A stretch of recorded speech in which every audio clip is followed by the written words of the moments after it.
नमस्कार दोस्तों, स्वागत है हमारे चैनल पे। आइए आज हम चैप्टर 5 पढ़ते हैं। इसका नाम है राज्य, राजा और एक प्राचीन गणराज्य। है ना दोस्तों? तो अब तक हमने 4 चैप्टर अच्छे से कंप्लीट किए हैं। आइए आज 5वां चैप्टर को हम लोग पढ़ते हैं।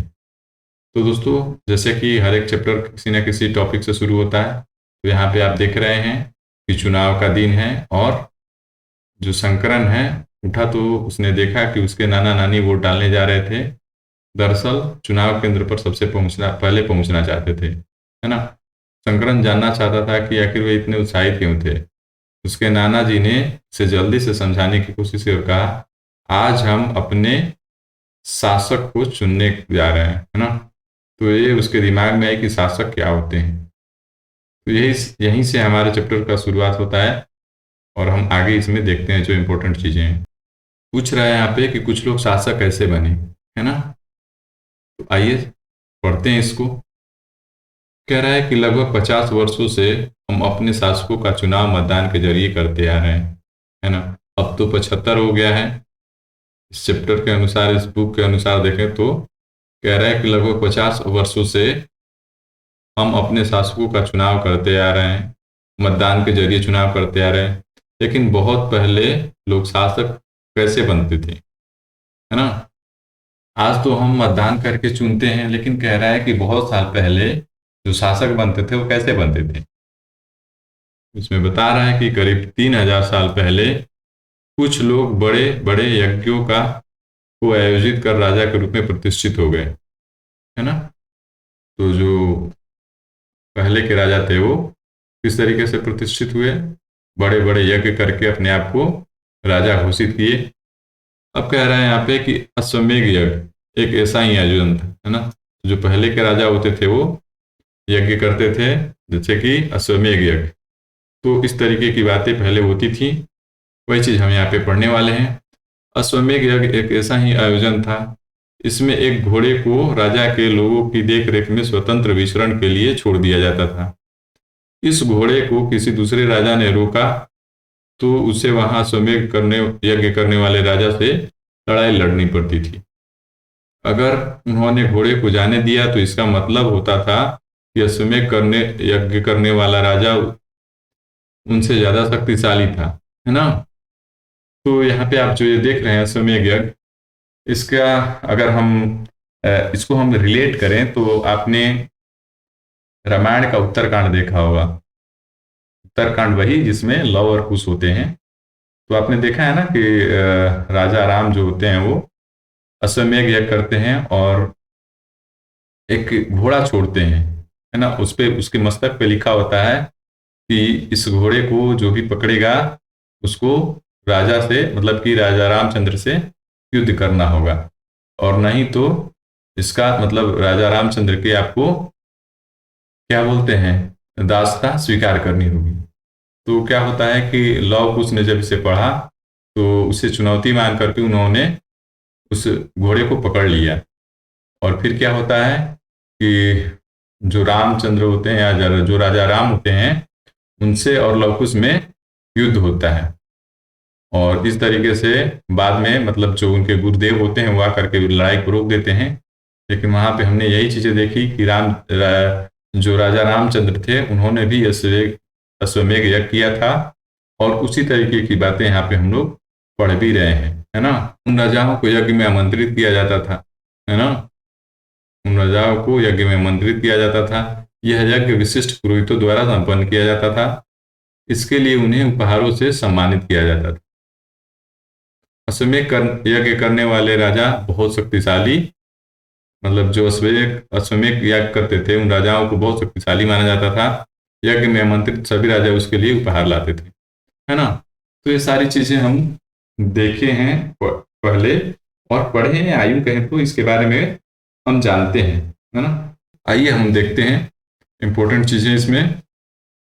कह रहा है कि इन सभी आयोजनों में राजा का मुख्य स्थान होता था। जो आयोजन होते थे उनमें राजा का मुख्य स्थान होता था। उन्हें राज सिंहासन या बाघ की खाल से एक विशेष सामान पर बिठाया जाता था, है ना। क्या कह रहा है कि उसे राज सिंहासन या बाघ की खाल के एक विशेष स्थान पर बिठाया जाता था। किसको? राजा को। युद्ध क्षेत्र में राजा का सारथी ही उसका सहचर होता था। यज्ञ के अवसर पर वह राजा की, क्या कह रहा है इसमें, यज्ञ के अवसर पर वह राजा की विजयों का गान करता था, है ना। जो सारथी होता था वो सहचर होता था राजा का, तथा यज्ञ के अवसर पर राजा के विजय का तथा अन्य चीजों का गुणगान करता था। आगे कह रहा है, राजा के सगे संबंधी खासकर उनकी रानियां तथा पुत्रों को भी कई छोटे छोटे अनुष्ठान करने होते थे। अन्य सारे आमंत्रित राजाओं का काम सिर्फ बैठकर यज्ञ की पूरी प्रक्रिया को देखना भर था। राजा के ऊपर पुरोहित पवित्र जल के छिड़काव के साथ साथ अन्य कई अनुष्ठान करता था। विष अथवा वैश्य जैसे सामान्य लोग उपहार लाते थे, जिन्हें पुरोहित शूद्र मानते थे। उन्हें कई अनुष्ठानों में शामिल नहीं किया जाता था, है ना। तो ये सारी चीजें हमने देखा, पहले की बातें थी।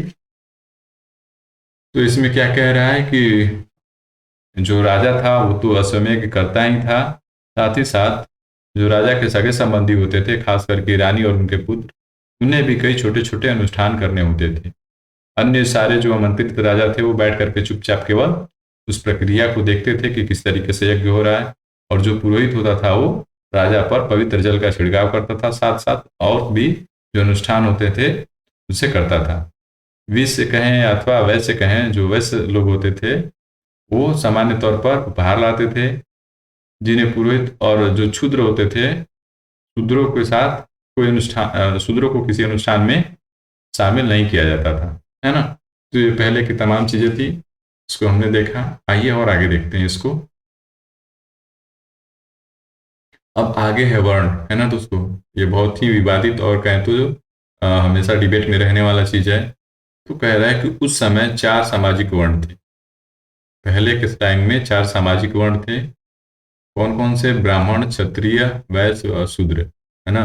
ब्राह्मणों का काम वेद का अध्ययन, अध्यापन और यज्ञ कराना था, जिसके जिनके लिए उन्हें उपहार मिलता था। तो यहाँ पे देख रहे हैं दोस्तों कि अगर आप ऋग्वेद में पढ़ेंगे तो ऋग्वेद में बताया गया है कि जो वर्णों का विभाजन था, यानी कि जो चार वर्ण थे वो जातिगत नहीं थे, है ना, मतलब कि वंशानुगत नहीं थे।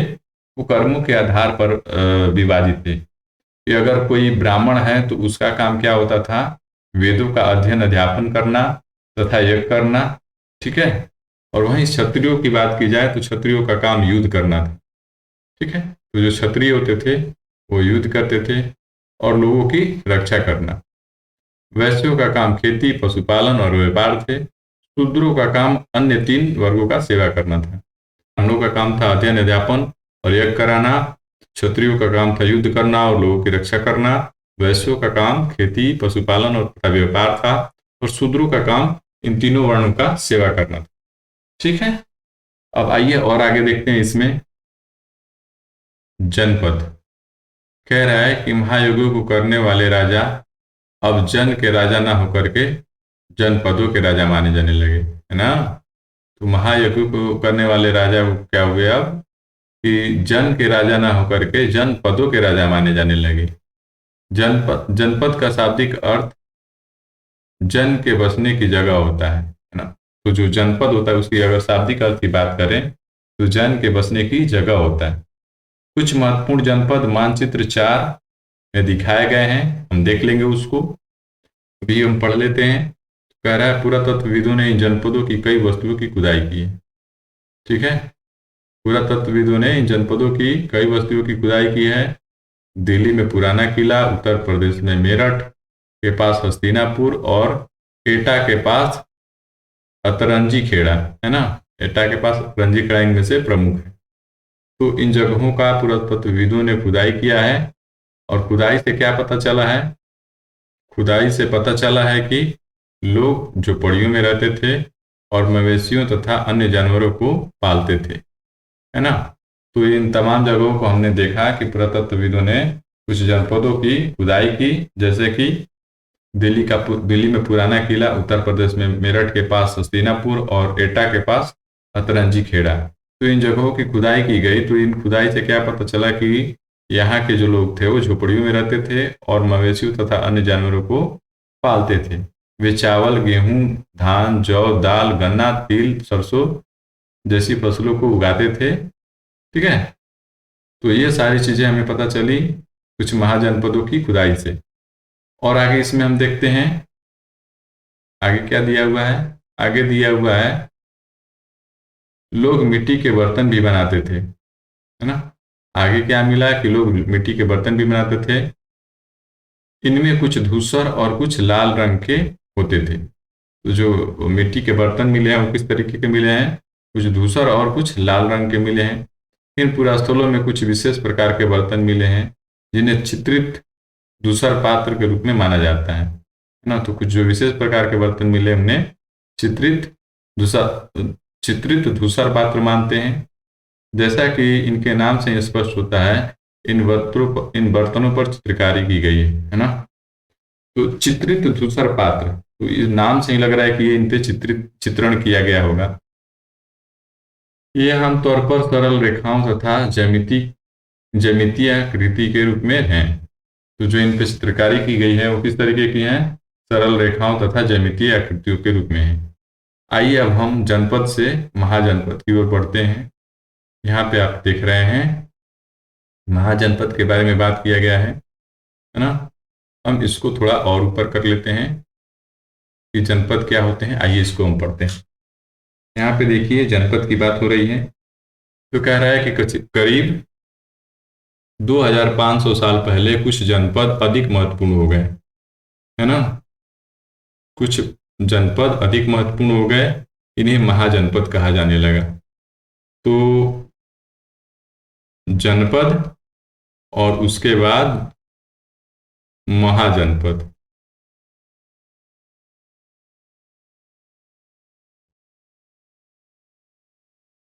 तो यही चीजें यहाँ पे बता रहा है, कुछ जनपद अधिक महत्वपूर्ण हो गए, इन्हें महाजनपद कहा जाने लगा। अब यहाँ पे चित्र 4 देखने को कह रहा है, हम इसको देखेंगे। कुछ महाजनपदों को दिखाया गया है। अधिकतर महाजनपदों की एक राजधानी होती थी, कई राजधानियों में किलेबंदी की गई थी, है ना। तो जो महाजनपदें होती थी उनकी कई राजधानियां होती थी और कई राजधानियों में किलाबंदी की होती थी, अर्थात इनके चारों ओर लकड़ी, ईंट या पत्थर की ऊंची दीवारें बनाई गई थी। तो आइए हम थोड़ा महाजनपदों को देख लेते हैं, कौन कौन से महाजनपद थे और वो कहाँ कहाँ पे होते थे। तो हम इस मानचित्र को अगर देखें तो आप यहाँ पे देखिए, उज्जैन यहाँ पे दिख रहा है, यहाँ पे मगध, यहाँ पे वैशाली, यहाँ पे कौशाम्बी, यहाँ पे आपको हस्तिनापुर देखने को मिल जाएगा। ठीक है, तो ये तमाम जगह हैं जो कि महाजनपद हुआ करती थी, है ना। महत्वपूर्ण जनपद, महाजनपद और नगर, तो ये तमाम चीजें हैं जो कि हम इस मैप में देख सकते हैं। तो आप इस महाजनपद, एक मगध है, इसको आप जरूर ध्यान रखिएगा क्योंकि इसकी हम एक अलग ही चैप्टर पढ़ने वाले हैं आगे चल के। तो ये तमाम चीजें हैं हमने देखी, और आइए आगे देखते हैं आगे क्या कह रहा है महाजनपद के बारे में। कह रहा है कि ऐसा लगता है कि लोगों ने अन्य राजाओं के आक्रमण के डर से अपनी सुरक्षा के लिए इन किलों का निर्माण किया, है ना। कुछ राजा अपनी राजधानी के चारों ओर विशाल, ऊंची और प्रभावशाली दीवार खड़ी कर अपनी समृद्धि और शक्ति का प्रदर्शन भी करते थे। तो यहाँ पे ये बता रहा है कि कुछ जो राजा होते थे वो अन्य राजाओं के आक्रमण के डर से भी सुरक्षा, मतलब आक्रमण के डर से अपनी सुरक्षा के लिए किलों का निर्माण करते थे। साथ ही साथ कुछ राजा जो थे वो अपनी समृद्धि और शक्ति का प्रदर्शन करने के लिए भी अपने राजधानी के चारों ओर विशाल, ऊंची और प्रभावशाली दीवार खड़ी करते थे।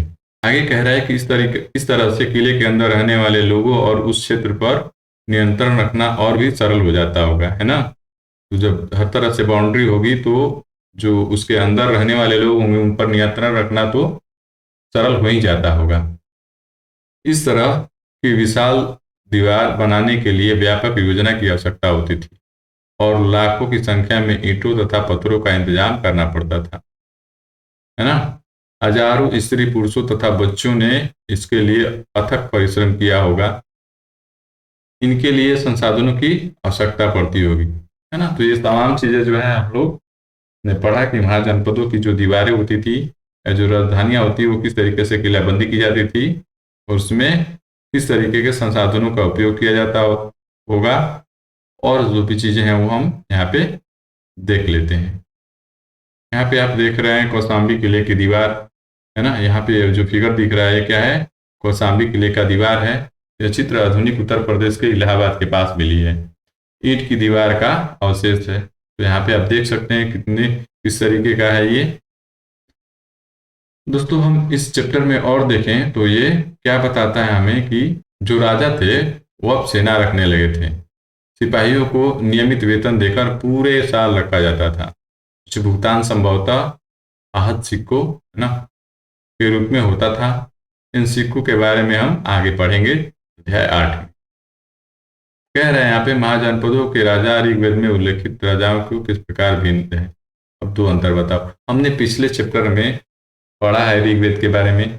वहां पे क्या बताया गया था राजाओं के बारे में कि उनके पास कोई अस्थाई सेना नहीं होती थी, है ना, बड़ी सेना नहीं होती थी। और साथ ही साथ कहें तो वो कोई इस तरीके के यज्ञ नहीं करते थे, और उनका जो चुनाव था वो वंशानुगत नहीं था। तो ये तमाम चीज़ें हमने पढ़ी थी। और भी आपको याद हो तो यहाँ पे बता रहा है कि दो कारण और बताइए। तो आप दो कारण यहाँ पे बताइएगा, कोशिश कीजिएगा कमेंट में बताने का। ठीक है, आइए हम और आगे देखते हैं। अब आगे पढ़ते हैं कर के बारे में, है ना। तो कह रहा है कि महाजनपदों के राजा विशाल किले बनवाते थे और बड़ी सेना रखते थे, इसलिए उन्हें प्रचुर संसाधनों की आवश्यकता होती थी। इसके लिए उन्हें कर्मचारियों की भी आवश्यकता होती थी। अतः महाजनपदों के राजा अतः महाजनपदों के राजा लोगों के द्वारा समय समय पर लाए गए उपहारों पर निर्भर न रहकर अब नियमित रूप से कर वसूलने लगे। ठीक है, तो किस तरीके के कर लगते थे। फसलों पर कर लगाए गए, कारीगरों के ऊपर लगाया गया कर, पशुपालकों को जानवरों या उनके उत्पादों को रूप में देना पड़ता था। ठीक है ना। कह रहा है कि पशुपालकों को जानवरों या उनके उत्पाद के रूप में कर देना पड़ता था। व्यापारियों को सामान पर कर देना पड़ता था। और कहें तो जो आखेटक या शिकारी होते थे, आखेटकों तथा संग्राहकों को जंगल से प्राप्त वस्तुएं देनी होती थी, है ना। तो इन तमाम तरह के की जो टैक्स थी वो पहले लगाई जाती थी। महाजनपद के जो राजा होते थे वो अपने लोगों पे इन तमाम तरह के कर लगाते थे और उनसे कर वसूलते थे। अब आइए आगे देखते हैं। तो दोस्तों किस तरीके से समय बीतने के साथ साथ कृषि में परिवर्तन हुआ उसको हम इसमें देखते हैं। कह रहा है कि इस युग में कृषि के क्षेत्र में दो बड़े परिवर्तन आए, है ना। तो इस युग में, महाजनपद के युग में, कृषि में दो बड़े परिवर्तन आए। क्या परिवर्तन आए। हल के फाल अब लोहे के बनने लगे। जो लकड़ी के हुआ करते थे वो अब लोहे के बनने लगे। अब कठोर जमीन को लकड़ी के फाल की तुलना में लोहे के फाल से आसानी से जोता जा सकता था, है ना। इससे फसलों की उपज बढ़ गई। ठीक है, अच्छे से मिट्टी का जुताई होता था तो इससे क्या हुआ कि फसलों की उपज बढ़ गई। दूसरे लोगों ने धान के पौधों का रोपण शुरू किया, अर्थात खेतों में बीज छिड़क कर धान उपजाए जाने के बजाय धान की पौधा तैयार कर उनका रोपण शुरू किया गया। ठीक है ना। तो शुरुआती दौर में क्या होता था कि धान के जो बीज होते थे उनको छिड़क दिया जाता था और वही बड़े होकर के उनसे धान प्राप्त होता था। लेकिन बाद में क्या हुआ कि जो धान था उसको एक जगह पहले बोया जाता था और जो उनके पौधे तैयार होते थे तो उनको दूसरे जगह उनका रोपण किया जाता था। तो इस तरीके से धान के पैदावार में भी वृद्धि देखने को मिली, है ना। तो ये दो बदलाव हुए। अब कह रहा है कि अब पहले की तुलना में बहुत ज्यादा पौधे जीवित रह जाते थे, इसलिए पैदावार भी ज्यादा होने लगी। ठीक है, तो जो आज के डेट में जिस तरीके से धान की खेती होती है उस तरीके का खेती जनपद से ही शुरू हो गई थी। ठीक है दोस्तों, तो यहाँ तक हमने देखा। आइए और आगे देखते हैं और आगे क्या कह रहा है इसमें। आगे है दोस्तों सूक्ष्म निरीक्षण, है ना।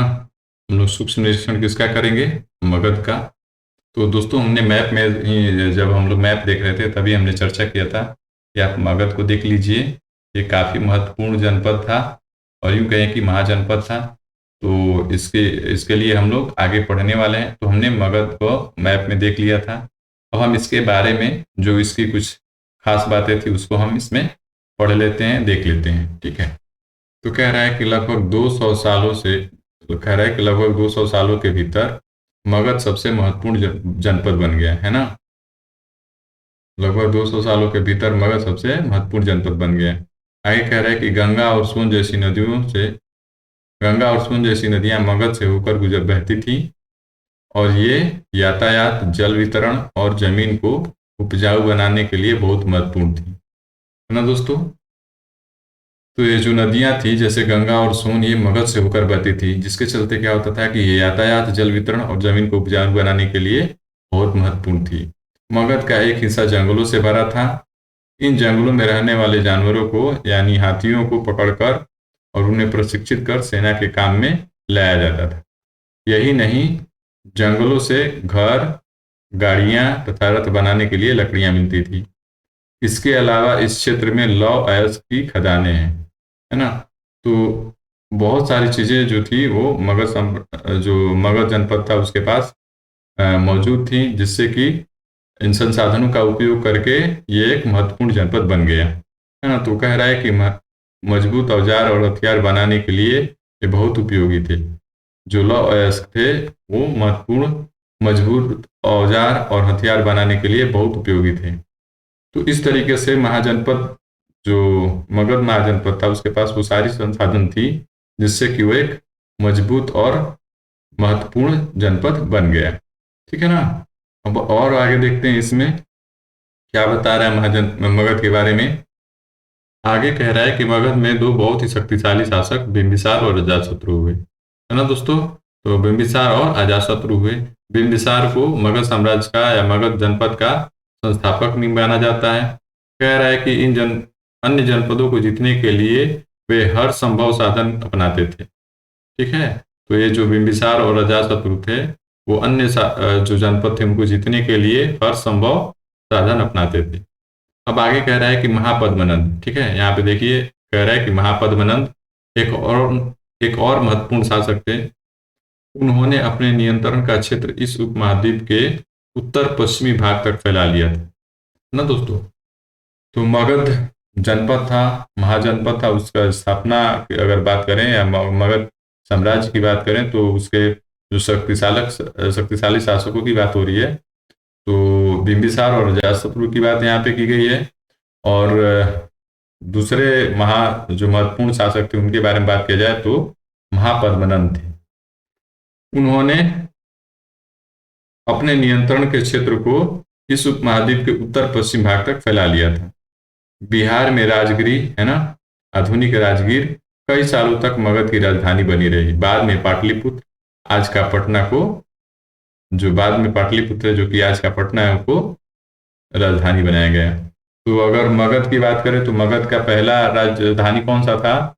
बिहार में जो राजगिरी है यानी कि जो आधुनिक राजगीर है वो कई सालों तक मगध का राजधानी रहा। बाद में पाटलिपुत्र यानी कि पटना को राजधानी बनाया गया। ठीक है। और आगे क्या बता रहा है इसमें मगध के बारे में? कह रहा है कि 2300 साल पहले की बात है। ठीक है। तो इसमें क्या बता रहा है कि मैसेडोनिया का राजा सिकंदर, सिकंदर के बारे में आपने सुना होगा, तो वो कहाँ का राजा था? मैसेडोनिया का राजा था सिकंदर। ठीक है। तो मैसेडोनिया का राजा सिकंदर विश्व विजयी करना चाहता था। ठीक है। तो जो मैसेडोनिया का राजा था सिकंदर, वो विश्व विजयी करना चाहता था।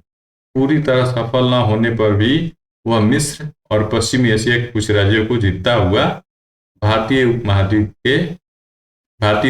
में ब्यास नदी के किनारे तक पहुंच गया। दोस्तों, मैसेडोनिया का जो राजा था सिकंदर, वो विश्व विजयी करने का सपना देखा था और वो पूरा विश्व को जीतना चाहता था।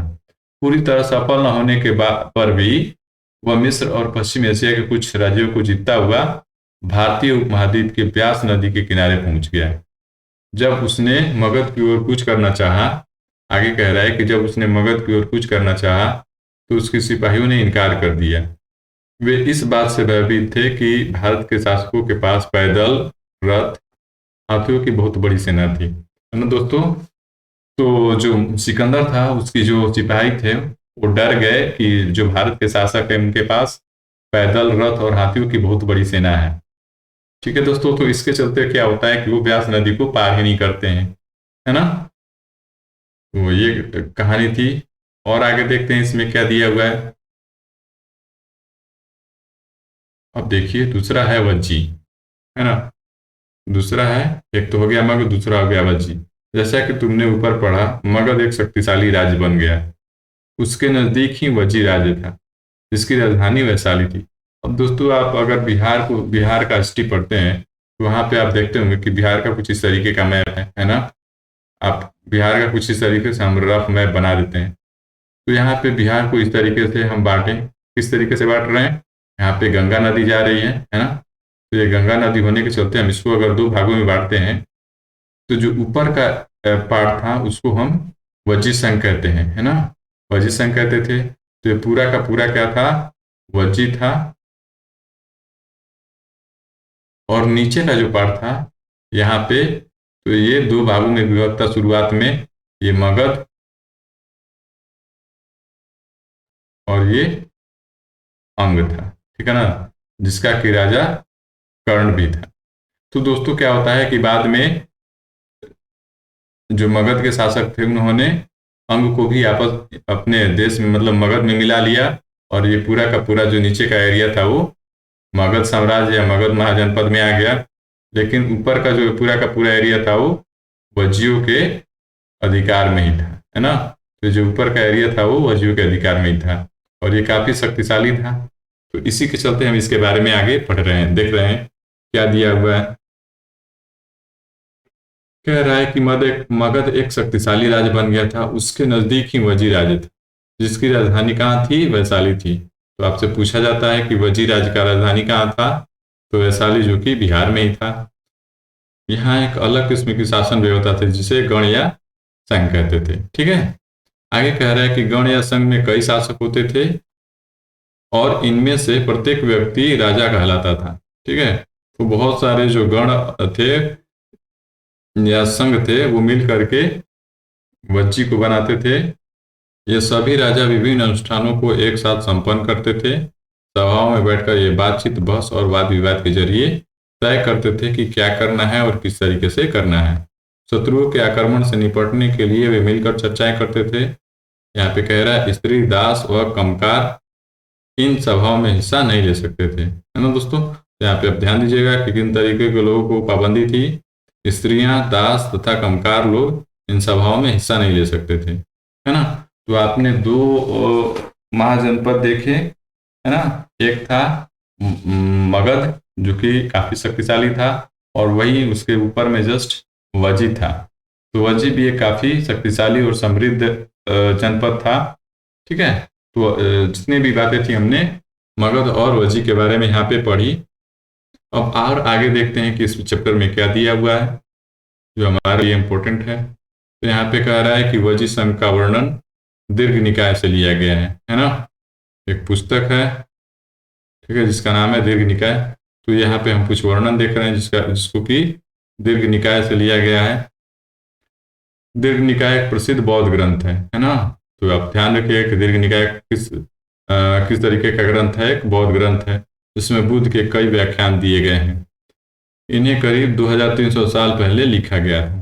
तो ये जो हम लोग हाईलाइट कर रहे हैं, इन सारी पॉइंट्स को आप याद रखिएगा, नोट कर लीजिएगा कि जो दीर्घ निकाय है वो क्या है, एक प्रसिद्ध बौद्ध ग्रंथ है।